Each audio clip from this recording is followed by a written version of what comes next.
Throughout time, people across the world told each other tales of how they came to be, of heroes and monsters, romance and tragedy, death and rebirth. Mythology helped shape the ancient world, explaining the unexplainable. This is Mythology Unleashed.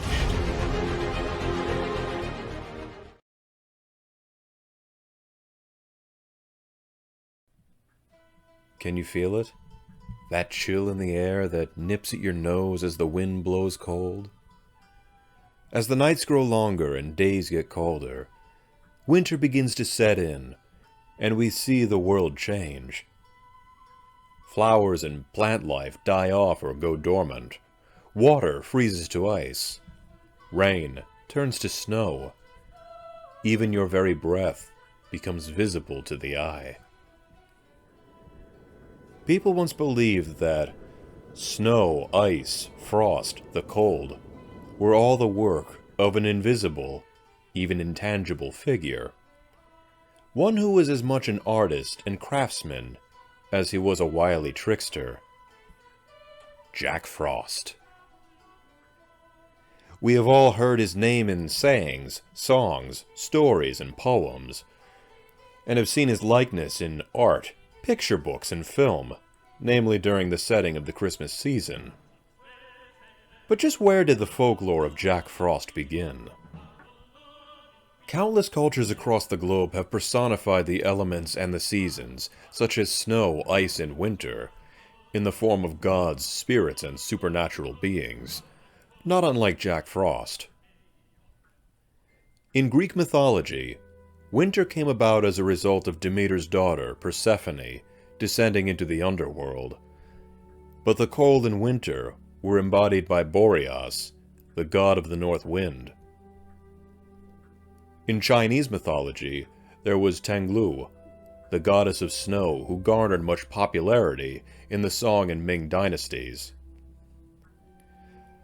Potawatomi mythology had Pondase, whose breath could freeze water into ice, and blanketed the earth in snow as he shook his long white hair.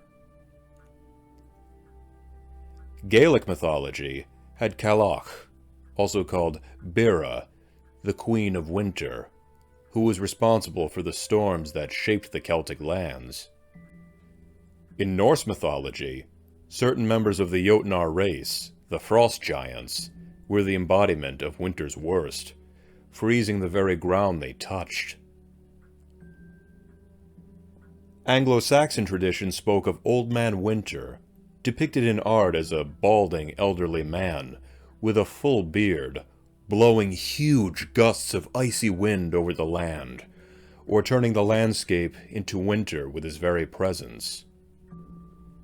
It is long believed that the tales of Old Man Winter would eventually evolve into the character of Jack Frost, first appearing in old folk sayings, then later in artwork surrounding winter and Christmas, and then later on in songs and literature.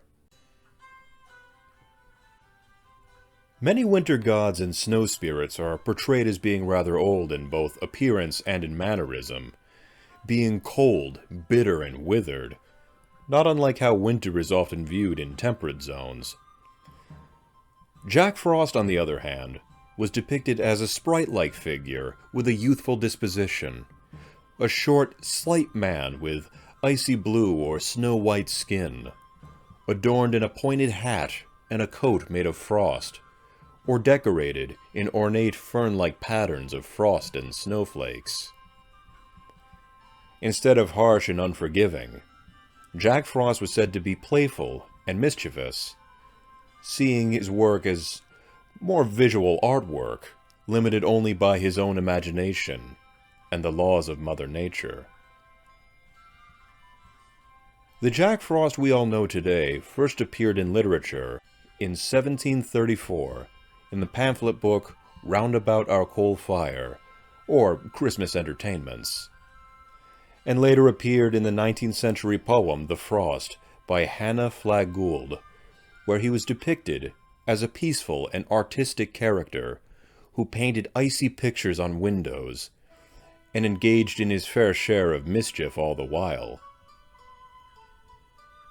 In 1874, Margaret T. Canby wrote a short story featuring Jack Frost called The Frost Fairies, collected in her book Birdie and His Fairy Friends, in which he is depicted as a benevolent ruler of the winter spirits, defending children from the cruel King Winter, and detailing how he would paint the leaves their autumnal colors.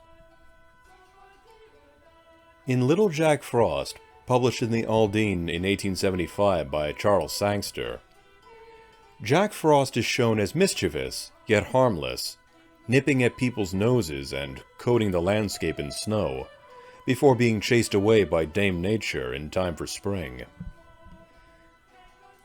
In the years to follow, Jack Frost would appear in many holiday and fantasy stories, written by a host of authors, including L. Frank Baum, the author of the Wizard of Oz stories, and acclaimed children's author Chris Van Allsburg. Jack would go on to be a recurring figure in contemporary Christmas stories, appearing in many movie and television programs, sometimes appearing in a heroic and valiant light, or in a more antagonistic and wicked depiction, or simply as an elemental trickster, one who delights in chilly pranks. The concept of personifying the seasons and elements is as old as time itself, with Jack Frost being the latest and perhaps most popular in a long line of winter elementals. With roots in Anglo-Saxon folklore, evolving into age-old English idioms and fairy tales, before becoming one of the most popular figures of winter mythology and Christmas lore of the modern age. Whereas the old gods of winter, snow and ice, were often cold, harsh, and bitter, Jack Frost shows a different side of winter, one that is playful and unique, can be treacherous or outright dangerous at times, but reminds us all that there is beauty in winter and warmth even in the coldest of times. Jack Frost is an icon, one that captures the enchantment and beauty of winter, leaving behind a trail of frosty magic and winter fun wherever he may roam.